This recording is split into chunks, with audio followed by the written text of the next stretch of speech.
Mm-hmm. Mm-hmm. Yep. Mm-hmm. We're live. Yep. Mm-hmm. Mm-hmm. Yep. And we're back. See, you were saying all that before the second started counting. Oh. And so nothing you just said did anyone hear. So I gotta go. Yep. So we tried. Right. Hi, I'm Philip. I'm Tommy. Welcome to RCX Unfiltered. We have Tess, as always, behind the counter. Hello. We will do fashion show later, as always. So that will work. And Gregory for the is- next few seconds, we've got Giagori. Giagori. We do. We have the one and only Giagori. Mr. Geography.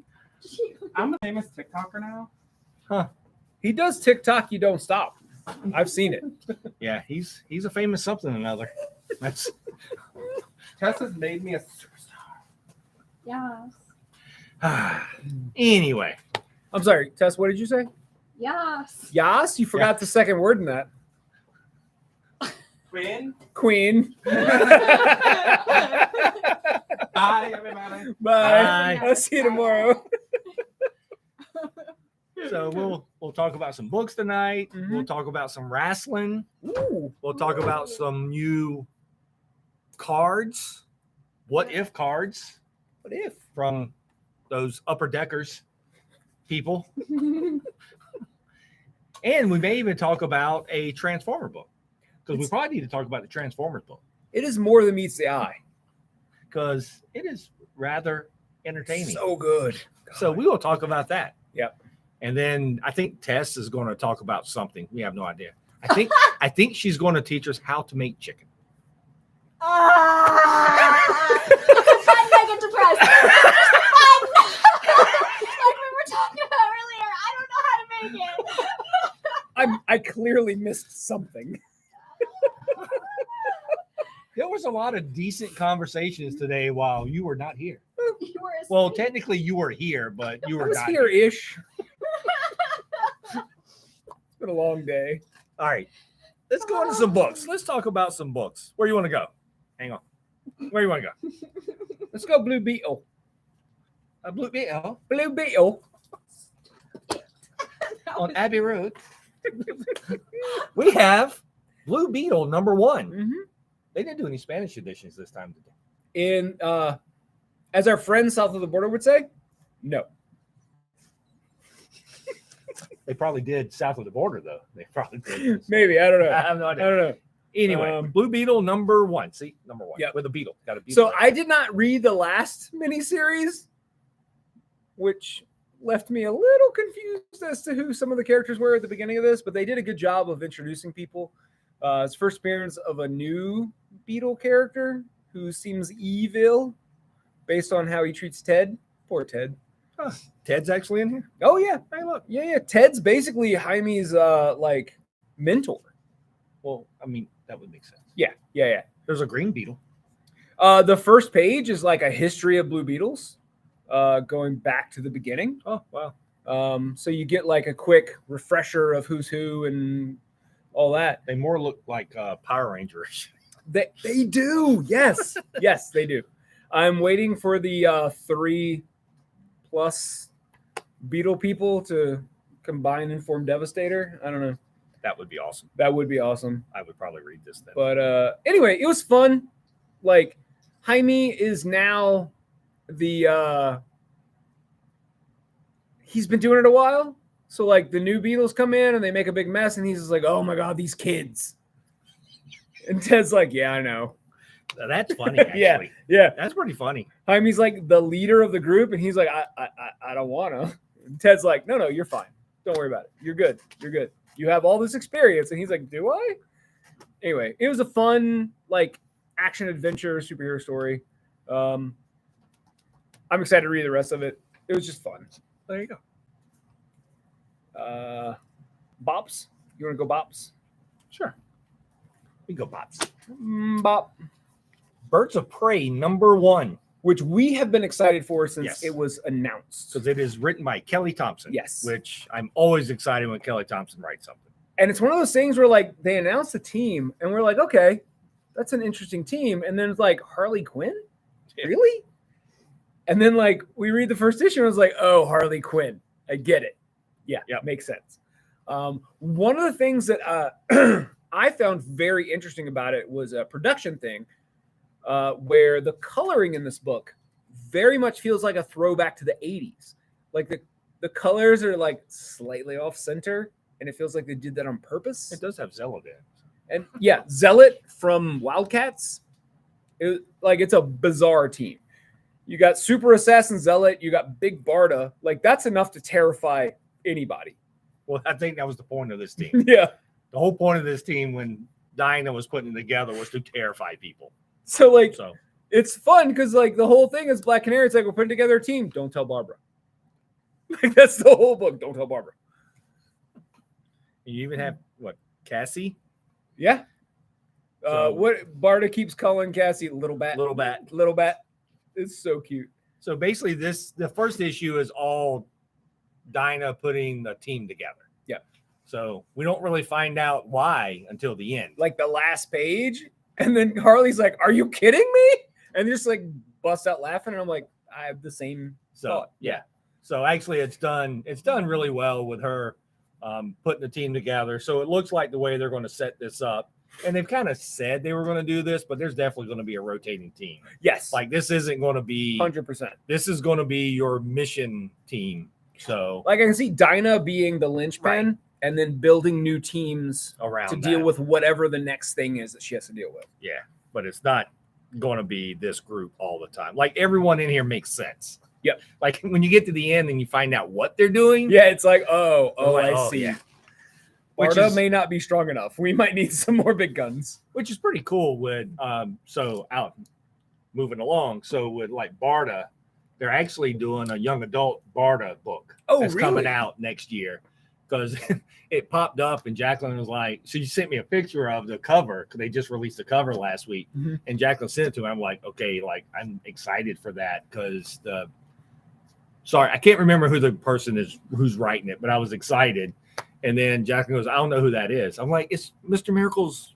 Oh my God, a Partner. teen romance, Barda and Mr. Miracle. Yeah, like, I'm here for it. Like, it's just set up as Barda. So I don't know if I really hope Mr. Miracle's in it as like yeah, the I love would interest. I would assume he's going to show up in it somewhere. It's got to be here somewhere. Can't be that many pictures ago. Oh, buddy. See? Oh, it wasn't that far. Yeah. What? To say it was just the other day. Yes, from the creator of Check Please. Oh. Yeah, so the creator of Check Please is doing the young adult Barda book that's coming out next year. I was really excited.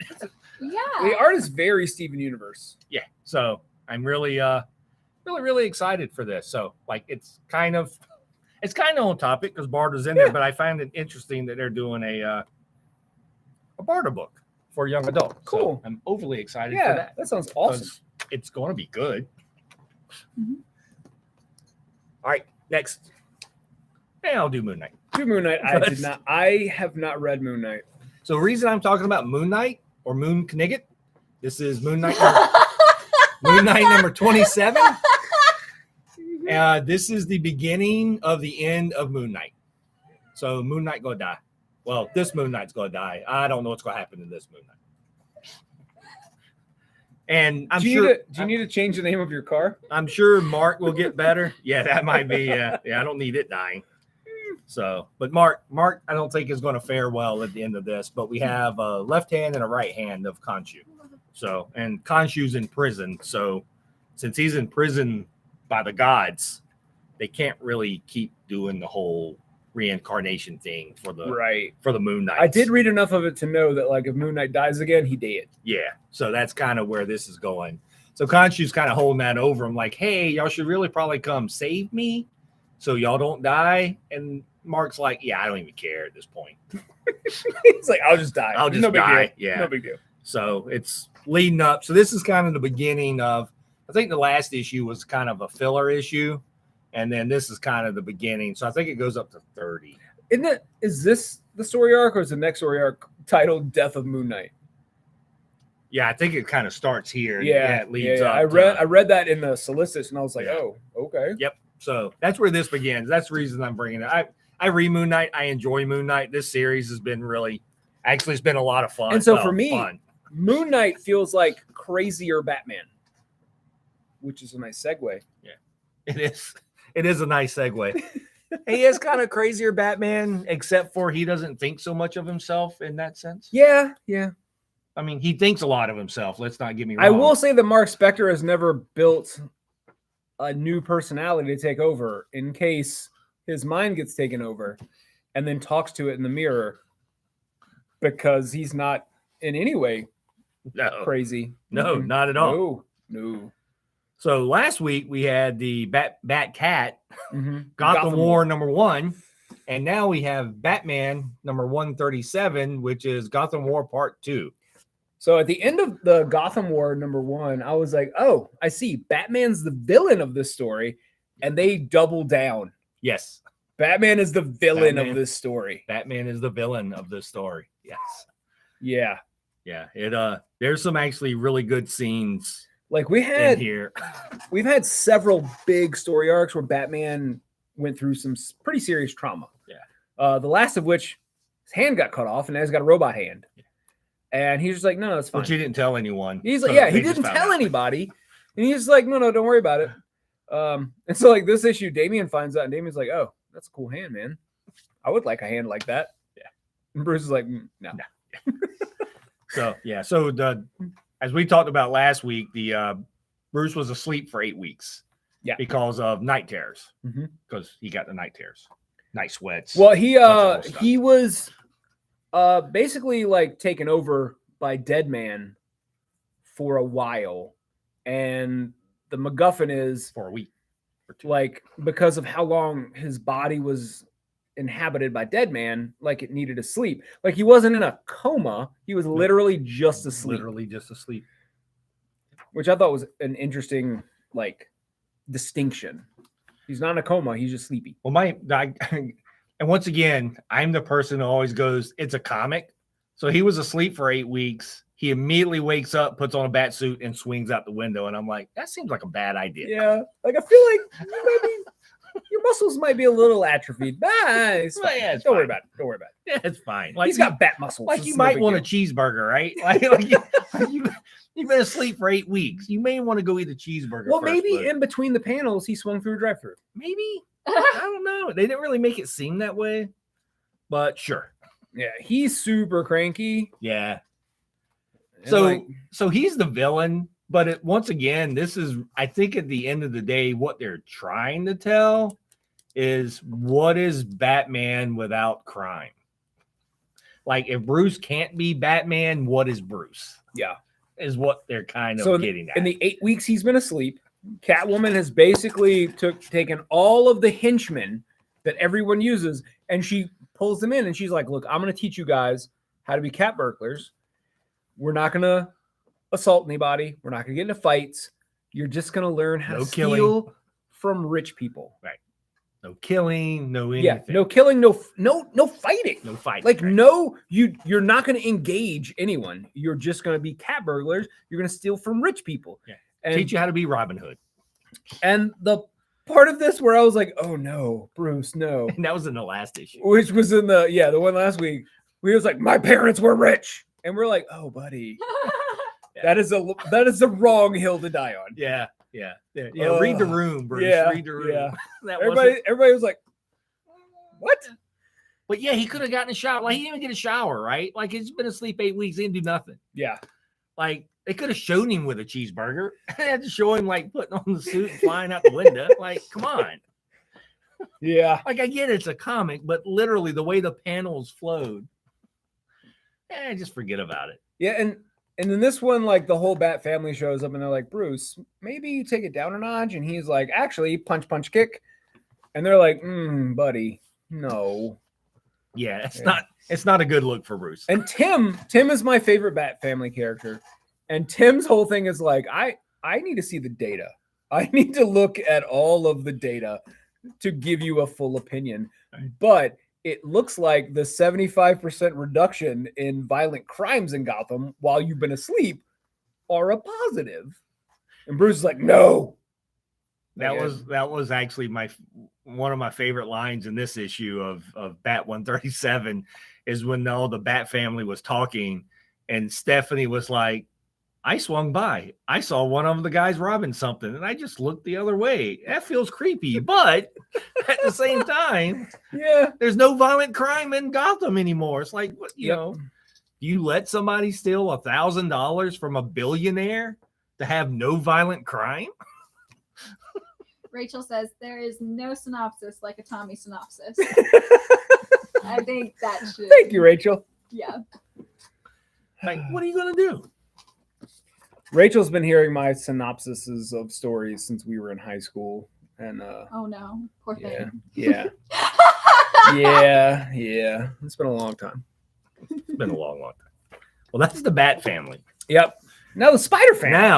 Now we're going to get to Amazing Spider-Man number 33. So this is the part 2 of this Craven storyline, which I am calling Spider-Man's Last Hunt, because it is basically a flip of Craven's Last Hunt. So I basically explained the plot of this to Tess on Saturday, and she was just like, "What? What?" So in the last issue of Amazing Spider-Man, Craven Jr. and Goblin Queen, Yeah, sure. they stuffed all Whatever of they Norman are this Osborn's sins into a spear, and then stabbed Spider-Man with it. Queen Goblin. Yep. That is the plot. Yep. And now Spider-Man's full of Norman's sin and is super cranky. Yeah. And so basically he decided to go back into the back of his closet, and he found the old black costume. Yeah. So Peter is back in a black costume. He is now hunting Craven. And Craven's like, "Oh no, what have I done?" and if you read Craven's Last Hunt from 30 plus years ago, 1988, yeah, sure. And it is literally the opposite of that, but it is way scarier. Yeah. Spider-Man's terrifying. Yeah, Spider-Man is actually terrifying with Yeah. Norman's sins in him, and because he's still thinking, right? Like he's still smart, but he's like, yeah, I'm not. So Craven's Last Hunt was written by J.M. DeMatteis, art by Mike Zeck. Probably still my favorite Spider-Man story of all time. It was 6 issues. It ran through all 3 Spider books, Amazing, Spectacular, and Web. I have them in frames hanging up in my living room. I have a hardcover version that I got DeMatteis to sign a couple years ago. Like, it is a story that I love. It was a pretty big spear too. It was. I don't have the issue to show you the spear, but Yeah, it but was a pretty big spear. this is an amazing follow-up 30 plus years later. Yeah, Spider-Man's terrifying. Yeah, imagine if someone with the power of Spider-Man suddenly decided, you know what? This morality that I've been moored by for so many years, I'm not going to deal with that anymore. And there's some panels in here that are direct homages to panels from Craven's Last Hunt, which is kind of creepy. Like that one. Yeah, the last page, the things that he says to Craven on the last page, I was just like, oh no. Woo. So I've been hanging around for Wells's whole storyline. So I've been stuck in all 33 issues. And so far, these 2 issues are by far my favorite. Yeah. And I've enjoyed more of his stuff than I would have thought I would enjoy. Anything Spider-Man. with Tombstone, It's been great. top tier. Yeah. It's been great. I even like that stupid X-Men crossover because it was just dumb. It was dumb and silly, and I enjoyed it. Like a bunch of people hated it because they took it really serious. What was that stupid storyline? I don't remember. That was the whole Ben Riley. Yeah, was the that clone thing. was the X-Men thing? Oh, Dark Web. Yeah, Dark yeah, Web. Dark Web was super fun. Yeah, I enjoyed Dark Web, Yeah. but like a lot of people took it too serious. But once again, that storyline was only taken serious by Ben Riley. Only. Yeah, it was Everyone else. very silly But- from the get-go, and I loved it. But Yeah. you had the Tombstone issue with the wedding, which was what 925, and then it went back to this, which is what 927. Yeah. And then this kind of leads us up to where we start Gang War again. God, I'm so looking forward to But- Gang War. So I'm wondering if this is going to end up being the real catalyst for gang war. Maybe. Like, is Spider-Man going to kill somebody? I don't know, I don't know either. but it's crazy. But yeah, Tombstone probably won't come back until gang war at this point. Yeah. But because gang war starts in October, so we're only A month. we're I think we got one more issue of Amazing Spider-Man and then Gang War. yeah. So it's like so the this stuff prequel with Craven's going to wrap up pretty quick. Yeah, so it's Which, honestly, based on this, it's pretty much pretty much already over. Yeah, Spider-Man's like, you don't got no powers. I don't care about you. yeah, that is. Yeah. So that's it. If you want to enjoy Spider-Man, you should probably pick up 32 and 33, and you don't really need to know anything else. They do on the Spider books, they've been doing a pretty good job with the synopsis page. Synopsis right there. And these, for the last month or so, we've been getting this beautiful tribute to John Romita Sr. Anyway, John Romita Sr. Spider-Man is the one I see when I close my eyes. I had curtains, sheets, pillowcases. That would, like, John Romita Sr. Spider-Man is the Spider-Man that I grew up with. And also back to the story. If you want to know how bad it is for Peter, Norman Osborn is concerned about Peter. Yeah, Norman's like, Peter, you gotta dial it back. And Peter's like, shut up, old man. It's going to be bad. Yeah. It's going to be bad. Which by So- bad, I mean good. Yeah.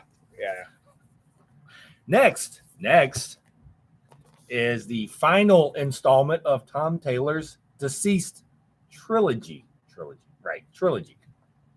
So it comes out today. Came out today. Once again, Tom Taylor has found a way to make me care about things that I don't care about. Like Damien. The New Gods. I like New Gods for me. I've never cared. Darkseid, like, I get it.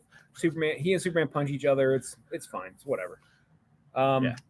I never cared about New Gods. I definitely don't care about zombie stories. And Deceased, we're 5 years in now to this Deceased story, and it's basically the DC universe, Elseworlds, about Darkseid accidentally creates a zombie virus, marrying the anti-life equation with the life equation. Well, technically it's Cyborg's fault. He didn't mean to. Yeah, technically he didn't mean to, but like, It's more fun to blame Darkseid. It's fine. I mean, Darkseid started it, but come on. Yeah. Cyborg has a little bit of blame here. So once again, Tom Taylor, who has over the last 10 years become one of, if not my favorite writer in comics. He makes me care about things that I did not anticipate caring about. Constantly. So here's the thing, right? I want to tell you what I want done out of here. Not from this universe, but I want another multiverse book. So Krypton exploded. Well, Kara's family said, we're not going to send Kara to no wimpy planet like Earth with those pink flesh people. We're going to send her to the New Gods. New Genesis. And let them raise Kara to be who they should be. Yep. Now things go wrong because it's Deceased. And see, look, picture. Yeah, basically she shows up on New Genesis as the anti-life equation has turned everybody into zombies, and then she immediately gets turned into a zombie. Right. So, but I want to see that play out. Like with the overarching, like in the regular DC universe where Superman has fought Darkseid. Yeah. Well, Kara is it's definitely a different dynamic than we've ever seen for her. Yeah. Yeah. So I mean, once again, that's not what this is about at all, but there's some good stuff that Tom plays with in here. Things like that. That's like, that would be pretty awesome to see in another storyline. Yeah. So, but, well, they are not really zombies. I'm learning how to choose the. She's learning how to choose zombies. It's the anti-life and life equation that have a burp or they get plugged into Cyborg and then Cyborg like makes things really, really bad. And so but then it gets worse than that, right? Like it turns out to be not just a virus. Right. It's It's like they all think it's when you just think it's over. And we So- get a new Spectre. So this is this the 5th volume or the 4th volume? They don't have a number on there. Well, so technically in the DC, Mm-hmm. in the regular DC, this is the 3rd part of the trilogy. In the online, Right. they did that weird little series that wasn't really. You can read these 3 Right. without that series, Right. because that was- Unkillables. Yeah. Unkillables, which is really Jim Gordon, Jason Todd, Ravager. yeah, it was a completely different. Yeah, like them saving a bunch of orphans, basically. Yeah. Yeah. Which was pretty fantastic. But the main DC stuff was a trilogy. But there Yeah. are 4 volumes because one was just their online Yeah. story. So So this book has been. I don't usually buy a lot of hardcovers. I'm the opposite of Philip. He buys a lot of hardcovers. I do not. This volume of Deceased is mine. Like I own all the hardcovers. I'm buying this one tomorrow. I absolutely adore the story. it's adorable. Deceased was it was funny when Tom Taylor took over Nightwing because he did Injustice, which was based on the video game, and then he did Deceased. And he was like, I've killed Nightwing twice, so they gave me the Nightwing ongoing. Right. Yeah. And I was like, but you did it beautifully both times. Yeah, I think Tom Taylor got to the point where he hated where Nightwing was. And so every time he got a hold of him, he just killed him so he wouldn't have to deal with it. And then they gave him the book. So the other, every volume of Deceased is narrated by a different character. This one, the entire thing is narrated by Alfred. Now, in the earlier volumes, Batman, Tim, Dick, they all got taken over by the zombie virus. And Alfred, being who he is, Took him out. took him out with a shotgun. Was like, I will not have this zombie nonsense in my Batcave. Absolutely not. Yeah, pretty much. And this is where, like, they discovered a cure. They can turn the zombies back into people. And Alfred's like, I killed my sons. So there are 2 moments in this book. One is in the first issue, so like the first little bit. And then the other one is right at the end, where I literally teared up and had to put the book down. Twice in one volume. It was so well done. God, it's so good. Ugh. The dynamic between the characters is And like Damien's a character that I don't particularly like. Yeah. And Tom Taylor has made me care about Damien much the way he made me care about Jason Todd. Yep. Because Damien's basically 12-year-old Jason Todd. They're both jerks and I hate them. Right. But he made me care about these characters that I normally do not care about. He's so good at fleshing out these people and showing them in multiple dimensions and really making them real in a way that a lot of other writers just don't. They're like, here's this kid, he does a thing, it's fine. Tom Taylor's like on a whole other level. And just so you know, this is a good thing I told you to move your car. Yes. Yeah. Yeah, we're getting the parking lot's getting paved now-ish. Looks like That's they're what it out there looks doing like. it right now. They are moving heavy equipment out there. Yep. And so they are looks like fancy people out there looking at stuff. Yeah, I thought they were gonna come knock on the door. a minute Actually, ago. I thought they were too, but they must be people who's getting ready to pay. That's a big cat. That's a big cat. God, it's What even is that? It's what it throws like the stuff down on the ground to Okay. like your base layer. All right, I'm not familiar with that. terrifying. So I didn't hate know they were that. going to start tonight on the parking lot. If they had, I may have stayed for a while after this. It just Yeah, we got somebody walked us a piece of paper last week, and they were like, "We're not sure if you got the email, so here is our plan." And their plan was tonight after 8. Yeah. So they're starting a little early because it wasn't supposed to start till 8.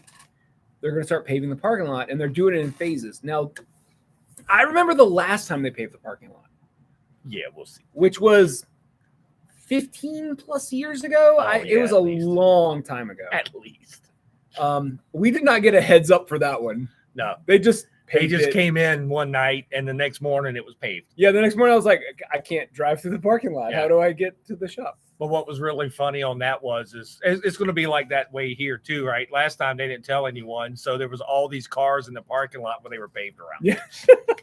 So it's going to be that way here too, I think. But Yeah. still, They're pulling up all of the handicap accessible ramps. I just saw that guy pulled ours up because theoretically they're paving to make it the parking lot even with the sidewalk. So we won't need the ramps. It'll all be one level, That's a theoretically. That's a theory. So the next book we're going to talk about tonight, which we'll talk about again later, but is Transformers #1. It's more than meets the eye. So we got a preview copy of Transformers #1. And so if you've ever been a Transformers fan, or if you were a fan of the Marvel Transformers, or if you're a fan of professional wrestling, specifically German suplexes, yes, I believe this is going to be a book you want to pick up. They're starting back. I'll just go ahead and tell you what the first page is because it's already out there on the web. You can see the first page on the web. We're starting again to where the Transformers wake up in the Ark, like in present day, whatever mountain they crashed in millions of years ago. Yeah. So there's going to be smaller teams and how that gets built. But the first issue of that was a really, really good starting point. yeah. And So, I have and FOC on that should be. is it this week? I think it's this week. Is it this week or I think next? It's this coming week. up. It's either this week or next week. Yeah. Because Void Rivals 4 was this week. Yeah. Transformers is coming up soon. So in the first issue of Void Rivals, spoiler for 3 months ago, we got Jetfire, who woke up and was like, "Wait, what's going on? How long have I been asleep?" And then just shoots off. And then in Transformers #1, we see where he ends up. Right. God. So the Daniel Warren Johnson, who is the writer/artist, won awards for a book he did this year. Yeah. Do a powerbomb. Called Do a Powerbomb, which I adored. Which is going to, so Jacqueline and I were going to record, do a Yeah. power bomb for She and I- riding in cars, Yeah. but my microphone wouldn't work. So we'll do it next. We'll do Yeah. it for next week. She and I talked about it this morning. Yeah. I love the book. It's amazing. Yes. Um, it is an amazing book. Do a and- power bomb is an amazing book. Daniel Warren Johnson got into pro wrestling over the pandemic. Started watching it and got super into it and is like a huge fan now. I don't know if you know, Philip and I were both raised in the South where professional wrestling is basically a religion. Yes. So last night I spent 3 hours watching Monday Night Raw. Like it's very much like we're still like I am more into it right now than Philip is, but It's cyclical. yeah, it is very cyclical. Like I'll get into it for a bunch of years and then it'll fall out for a bunch of years and then it Usually Tommy and I are on opposite spectrums, though, Yeah. which is pretty funny. Usually when I get in it, Tommy's not. When Tommy gets in, then I fall out. Yeah, It's pretty yeah. funny, actually. So anyway, we always have wrestling stuff to talk about, whichever one of us is watching it. Yeah. So one of the things that I really loved about the first issue of Transformers is that, usually when you got giant robots and they fight, they just shoot lasers at each other or they punch each other in the face. Right. Not the case with this one. No, Like definitely not the case. In this. there's a giant robot German suplex, which if you don't know what a German suplex is, Google it. It's like, It's awesome. though. yeah, it's so cool. Yeah. I was, anyway. and the teams are weird. So they're going to be smaller teams. It's not going to be each side has all these Transformers. There's reasons. Yep. Which the reasons are awesome, but then there's things missing. That is, I'm looking forward to it. So it's definitely going to be more than your standard Transformer book, I believe, in the past. And as a Transformers fan, in the last 10 years in the movies, Bumblebee has been like the main character, more so than anybody And else. even in the animated series. Yeah. Yes. Yeah. So anime. Bumblebee's the guy.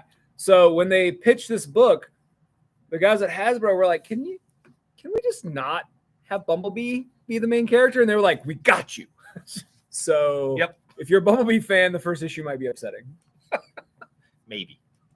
Maybe. I'm just saying. I love Bumblebee, but I also loved the first issue of Transformers.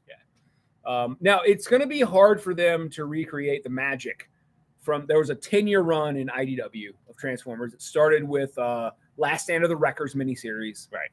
Which the war for Cybertron is over. Here's where we start, and that run was absolutely amazing.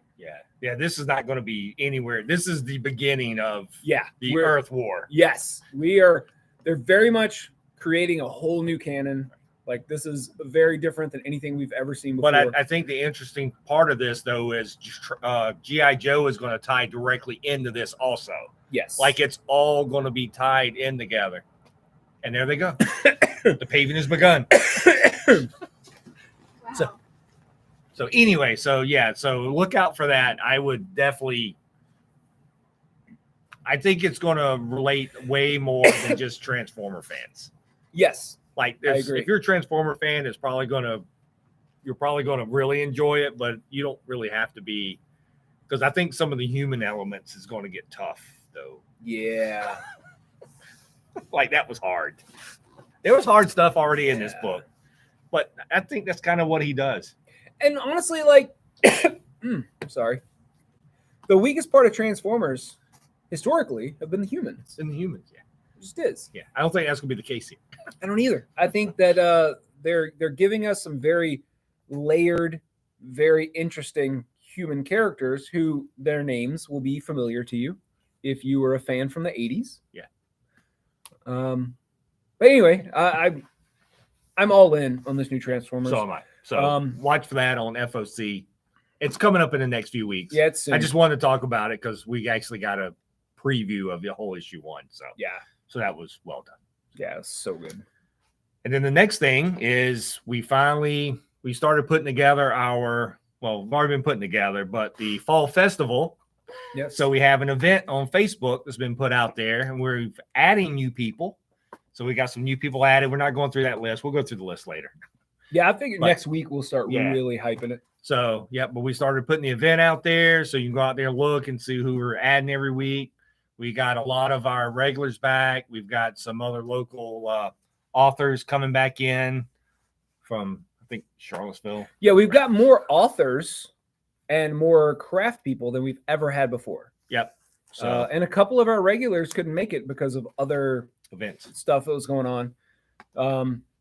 So this will be interesting. Yeah. We've got a lot of people, and some of which I haven't even met in person. Like Yeah. these are people that I've met over the internet. Yep. So I'm very excited. So it should be really cool. We're looking forward to it. I mean, it's always a fun day. So, I mean, Tess usually has to work really hard. So One of the writers who's I don't have anything in front of me, but he in his first novel he used Richmond Comics as a location, and after reading a couple of the passages about Richmond Comics, I know exactly who was working here at the time. really, They don't work here anymore. Yeah. one of the people that's coming to set up. Yeah.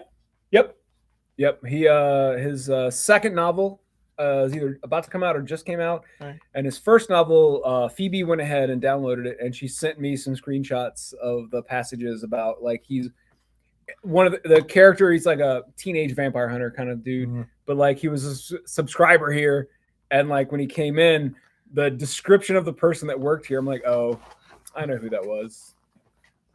Man. That was not our best time. Yeah. Oh well. Yep. So anyway, anywho, hey, we're still on the Monopoly board. It's all that matters. We are on a Monopoly board. That is That's all true. that matters. So anyway, so the fall festival's out there. If you're on Facebook, go out to the event, and we'll keep things updated out there. We'll keep posting stuff on Facebook or our social medias like we normally do. So keep up with that. Yeah. Right now, we've got a temporary image of a nice fall landscape, but I'll be updating that tomorrow with like more relevant art. Actually, I like the fall landscape. It was Yeah, nice it's and very soothing. beautiful. Yeah, it was. Yeah. It's like, oh, fall. Oh, That was my hope. Yeah, it was. you achieved it. Okay. Good. So we're 40 minutes in. We still haven't done a fashion show. Oh my God. So Tess, It's fashion show time because we talked a lot about books and How could Transformers. you? And I know. I need to have my moment. Look, See? look, Look at that. yay! Ooh, skirt and everything. I know, right? So cool. She's gonna pop that collar. I Yeah. feel like you're gonna get in serious trouble at a boarding school for drinking in the attic. Probably, could be. yeah. Yeah. That's the vibe I'm getting right now. Yeah, No, I it could think be. that. I think that's a great vibe to have. So yeah, that's fair. And Ooh, this is an experiment. We haven't done this in a while. we have cards. We have trading cards. We have trading cards from Upper Deck. It is the What If Marvel Universe, Mhm. based off of the animated show where I don't know if there's any season 2 stuff in here. Yeah, I don't know either. There may be. I- So I know the pictures on the front is season 1, but there Mm-hmm. may be season 2 stuff in here. This is my box that I haven't opened yet. I'll be doing a unboxing of this in the next couple of weeks. Maybe this week. I have no idea. Yeah, we ordered a bunch thinking we would get allocated, and we Because got we it all. always get allocated. Yeah, we do. We always get allocated, but we got it all. Yeah. Because the Upper Deck, so we're an Upper Deck store. Diamond. Yeah, we're a diamond certified Upper Deck reseller. Yeah. Phew, that's a lot. That's a lot of words for me. The last set that we got was the Peach Momoko set, which we ordered before anybody knew who Peach Momoko was. So we got very lucky where we got a bunch of it and we sold it really Yep. fast. And this is and once again, you don't find the Upper Deck doesn't have contracts with like Walmart and Target and stuff. Right. Like that. You're You'll not going only- to find these. You only anywhere. find these at resale. I mean, at stores like ours. So there's probably other stores in town. I don't know who all of the stores, Yeah. but we have these now. And then this is what the packs look like. So in 4 minutes, we're going to open a pack. Tess, you got to buy this pack that we're getting ready to open. Oh, cool. The packs are $10.99. we can't say That's pricing. not allowed. Oh, We can't say pricing. Remember, this is Upper Deck. We can't say pricing. I forgot that. Whoops. So everyone forget that. You forget what Yeah, you I heard. didn't say anything. Remember, we're not allowed to say pricing on Upper Deck stuff I forgot. because of the way that they do. Yeah, Upper Deck's weird about stuff like that. So no one heard that. Yeah. 'Cause I am not editing this out. So cards. Oh man, that looks just like the '90s Yep. set. So that's Oh, wow. that. Oh, cool. There's Black Actually- Panther, Star Lord. Yep. Yeah. So far these are all the series season 1. Yep. I know there's some glare and stuff. But we'll have these on the counter so people could take a look and see what the cars. It's see-through. Ooh, fancy. I can't read who that is. Who is that? That is T'Challa. What if T'Challa became Star Lord? Oh, there you go. And then here's the last one. So I don't know if any of these are. Well, that's card 50, so I know that's not that special. But that one's special. That's really cool. So we will have these at the counter for people to take a look at. And then hopefully, once I open my box, hopefully if I need some, it's one of these. It's one of these sets. So these are pretty cool. Yeah. So I'm looking forward to them because they did them and all. Oh, this is kind of bumpy. It is, right? It's not like bumpy, but it's textured. Yeah. Yeah, so these are actually pretty cool. And this is exactly like the 90s. They did this exactly, even the back. They did it exactly like the Marvel cards from the 90s. So this is a subset, the Battle Spectrum set. This is BS6, Post-Apocalyptic Black Widow versus Sentries. Say it isn't so. So yeah, and they've got like silver foil on the front and the back. Black Widow's card number 1. That's card number 1, people. Right there. That's awesome. It just, These are really cool. they are really cool. They're thick boys too. They are, yeah. There's, well, I mean, I didn't count 1, 2, I think there's 4, six. 5, 6. 6 cards to a 6 pack. cards to a pack. There's 15 packs in a box. Yep. And we're selling boxes and packs. Yep. We will see how this goes. we have them. Yep, we sure